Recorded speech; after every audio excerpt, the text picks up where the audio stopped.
সরকারের মধ্যে সমন্বয়ের ঘাটতি রয়েছে। আমাদের পররাষ্ট্র উপদেষ্টা তিনি বললেন যে আসাদুজ্জামান কামালকে বাংলাদেশে ফিরিয়ে আনা হচ্ছে, এই খবর আমাদের কাছে নাই। যারা কখনো রিমান্ডের নির্যাতনের শিকার হয়নি তাদের কাছ থেকে সংস্কার হবে, তারা নতুন বাংলাদেশ গঠন করে দিবে, সেইটা কিন্তু শুরু থেকে আমি বিশ্বাস করি নাই। শুধুমাত্র ফাঁসির আদেশ, এটির মধ্য দিয়ে কি গণহত্যার বিচার সম্ভবপর? কখনোই সম্ভবপর নয়। এই রায়ের পাশাপাশি কিভাবে রায়কে কার্যকর করা যায় সে বিষয়ে সরকারকে উদ্যোগ নিতে হবে। শেখ হাসিনাকে ভারত থেকে বাংলাদেশে ফেরত আনতে হবে।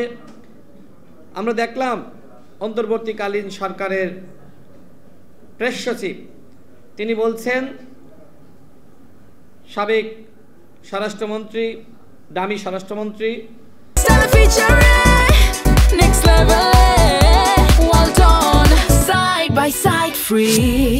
আসাদুজ্জামান কামাল তার মধ্য দিয়ে বাংলাদেশে যারা পালিয়ে গেছে, যারা অভিযুক্ত, তাদের ফিরিয়ে আনা শুরু হবে।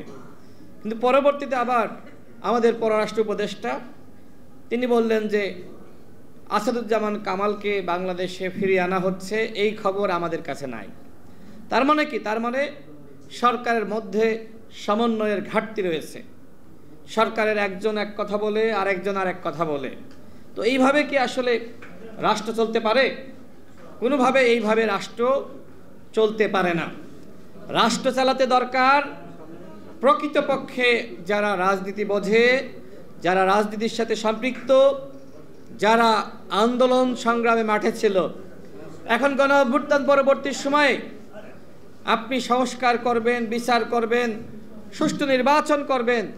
যে মানুষগুলো গণঅভ্যুত্থানের সময় রাজপথে ছিল না, যারা গণঅভ্যুত্থানের কিছু বোঝে না, যারা কখনো রিমান্ডের নির্যাতনের শিকার হয়নি, যারা কখনো রাজপথে নামে নাই, যাদের সন্তানেরা বিদেশে পড়াশোনা করে, তাদের কাছ থেকে সংস্কার হবে, তারা নতুন বাংলাদেশ গঠন করে দিবে, সেইটা কিন্তু শুরু থেকে আমি বিশ্বাস করি নাই।